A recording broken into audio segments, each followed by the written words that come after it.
पिछले 16 माह की हुकूमत में कितने क्लैशनकोव के लाइसेंस जो हैं वजीर दाखिला ने इश्यूज किए, कभी उसका रिकॉर्ड लेकर आप इस ईवान में आए तो आपका सर पकड़ के बैठ जाएंगे। आपने पूरी कौम से पेन और कागज छीन लिया है और आपने क्लैशनकोव कल्चर को प्रमोट कर दिया है और फिर आप कहते हैं कि पाकिस्तान में अमन और अमान लेकर आए। कौन पाकिस्तान में अमन और अमान लेकर आएगा? कोई पाकिस्तान में अमन और अमान नहीं लेकर आएगा। ये 9 मई के बेनिफिशरी ये नून लीग वाले हैं, आज भी बात करते हैं 9 मई, इनको दूसरा टॉपिक ही नहीं आता। कश्मीर में क्या हुआ? मैं हैरान हूं कि ये लोग कहते हैं कि कश्मीर में एक जत्था, टीवी प्रोग्राम में कह रहे हैं कि कश्मीर का एक जत्था उठा और उस जत्थे ने उठकर जो है वो काबू पा लिया और हुकूमत बेबस हो गई और 3 रुपए यूनिट देने पर आ गई। जनाब स्पीकर, कल पंजाब उठ के खड़ा हो गया, सिंध उठ के खड़ा हो गया, बलूचिस्तान उठ के खड़ा हो गया, केपी के उठ के खड़ा हो गया और फिर आप कहेंगे ये जत्था उठकर हमारे गिरेबान को हाथ डाल रहा है। फिर हमारा भी हक बनता है 3 रुपए यूनिट, हमारा भी 5 रुपए यूनिट।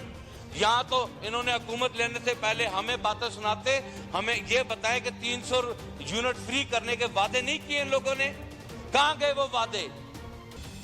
कोई वादा इन लोगों ने कोई इंप्लीमेंट नहीं किया, कोई कुछ नहीं किया। जनाब स्पीकर, इस हाउस को चलाना है, ये कहते हैं मुफाहमत, हम कहते हैं मुफाहमत नहीं, आप आइन की बात कर लें, आप आइन की रूह से आ जाएं, हमसे बातचीत कर लें, आइन पर आ जाएं। अगर आप आइन पे आएंगे ये हाउस भी चल जाएगा, अपोजिशन भी अपना काम करेगी, गवर्नमेंट भी अपनी जिम्मेदारी निभा सकेगी।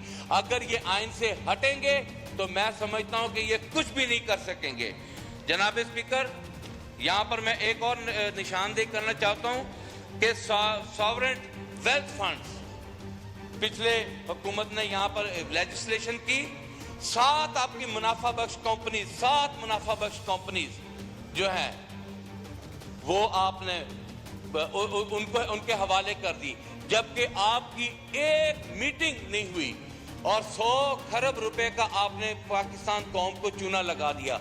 अगर वही 100 खरब रुपया आप लोगों ने इस्तेमाल किया होता अपने इन कर्जा जात में तो आज शायद हो सकता है कि पाकिस्तान जो है इसका मुकम्मल हो जाता, कि आपको कर्जों से निजात मिल जाती। जनाब स्पीकर, मुझे 1 मिनट दे दे, मैं आपका ज्यादा टाइम नहीं लूंगा। बोले। मैं जनाब स्पीकर साहब, यहां पर बात कही गई वोट को इज्जत दो। जनाब स्पीकर साहब, नवाज शरीफ साहब के इस बयानिए को तो हमारे मलकू सिंगर ने ठोक कर रख दिया था। मलकू उठा, उसने नकदा कोका गा के कैदी नंबर 804 का जिक्र किया, नवाज शरीफ का बयानिया दफन। और आलम यह है कि पाकिस्तान पीपल पार्टी का पंजाब में नामो निशान दफन होकर रह गया है। इंशाअल्लाह ताला बहुत जल्द पाकिस्तान मुस्लिम लीग नून भी इसी तरह पंजाब में हम दफन करके दिखाएंगे इंशाअल्लाह ताला दफन करके दिखाएंगे। जनाब स्पीकर साहब, यहाँ पर हमें कल कहा गया कुरान उठाओ कि हम मुहिब वतन है कि नहीं है। हनीफ अब्बासी साहब मेरे भाई है, हनीफ अब्बासी साहब और काकड़ साहब दोनों उठाए ना कुरान, कि वो बताएं कि वो गंदम के चोर हैं या ये फार्म 47 की पैदाइश है, कौन है ये अपना फैसला कर लें। जनाब स्पीकर साहब यहाँ पर वाइंड अप करें प्लीज सर, आखिरी 1 मिनट में सर, बस हो गया अभी। अच्छा चले, मैं वाइंड अप एक शेर के साथ कर देता हूँ। चले, आपने जी। उन्हें अपना कहा है कि जी वो उन्होंने 10 मिनट लिए, मैं आपका ज्यादा वक्त नहीं लेता। जनाब स्पीकर साहब, इस दोनों तरफ से एक बात मैं आपको बता दूं, अगर हम लोगों ने पाकिस्तान को डिलीवर ना किया, हम लोगों ने हकायक को छुपाकर अपने मकासद को इस्तेमाल किया, तो खुदा की कसम पाकिस्तान की आवाम हमें कभी माफ नहीं करेगी। मैं जनाब स्पीकर साहब एक अल्लामा इकबाल साहब का शेर पढ़ना चाहूंगा। मोमन का वो अंदाज बाकमाल खो गया, इकबाल तेरी कौम का इकबाल खो गया। आज यकीन करें हम अपना इकबाल खोकर बैठे हुए हैं।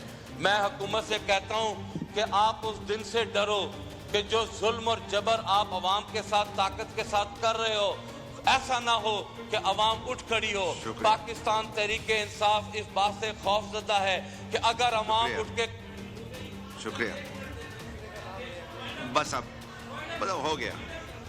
खोले माइक खोले सर, वाइंड अप कर देता हूं। अगर पाकिस्तान की अवाम उठ खड़ी हुई तो यकीन करें कि हम मुंह छुपाने के लायक भी नहीं रहेंगे। शुक्रिया। जनाब स्पीकर, आखिर